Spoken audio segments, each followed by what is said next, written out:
और आज मैं आपको एक ऐसी कहानी सुनाने वाला हूँ जिसे शायद आपने पहले भी कहीं ना कहीं सुना होगा। ये एक चिड़िया की कहानी है जिसका एक दाना पेड़ में कहीं फंस गया। चिड़िया ने पेड़ से काफी अनुरोध किया उस दाने को देने के लिए, लेकिन पेड़ उस छोटी सी चिड़िया की बात भला कहाँ सुनने वाला था। हार कर चिड़िया बड़ई के पास चली गई। उसने अनुरोध किया कि तुम उस पेड़ को काट दो क्योंकि वो पेड़ उसे दाना वापस नहीं दे रहा है। लेकिन भला एक दाने के लिए बड़ई पेड़ कहाँ काटने वाला था। फिर चिड़िया राजा के पास गई। उसने राजा से कहा कि तुम बड़ई को सजा दो क्योंकि वो पेड़ नहीं काट रहा है और पेड़ मुझे मेरा दाना वापस नहीं दे रहा है। राजा ने उस नन्ही सी चिड़िया को डांट कर भगा दिया, लेकिन चिड़िया हार मानने वाली नहीं थी। चिड़िया पहुंच गई हाथी के महावत के पास और कहा कि अगली बार जब राजा हाथी की पीठ पर बैठे तो तुम उसे गिरा देना। महावत ने भी चिड़िया को डांट कर भगा दिया, लेकिन चिड़िया फिर हाथी के पास पहुंच गई और उसने अपना अनुरोध दोहराया। अगली बार जब महावत तुम्हारी पीठ पर बैठे तो तुम उसे गिरा देना क्योंकि वो राजा को गिराने के लिए तैयार नहीं हो रहा। हाथी ने कहा, ऐ छोटी सी चिड़िया, तू इतनी छोटी सी बात के लिए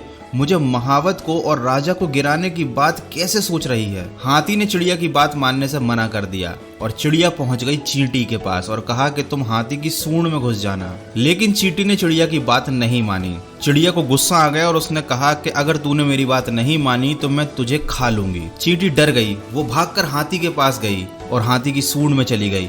हाथी भागता हुआ चीखता हुआ महावत के पास पहुंचा। महावत भागता हुआ राजा के पास गया और कहा कि हुजूर आप इस चिड़िया का काम कर दीजिए। राजा ने फौरन बड़ई को बुलाया और कहा कि उस पेड़ को काट दो नहीं तो मैं तुम्हें सजा दूंगा। बड़ई उस पेड़ के पास पहुंचा और कहा पेड़ से कि भाई तुम उस चिड़िया का दाना लौटा दो नहीं तो मुझे तुम्हें काटना पड़ेगा।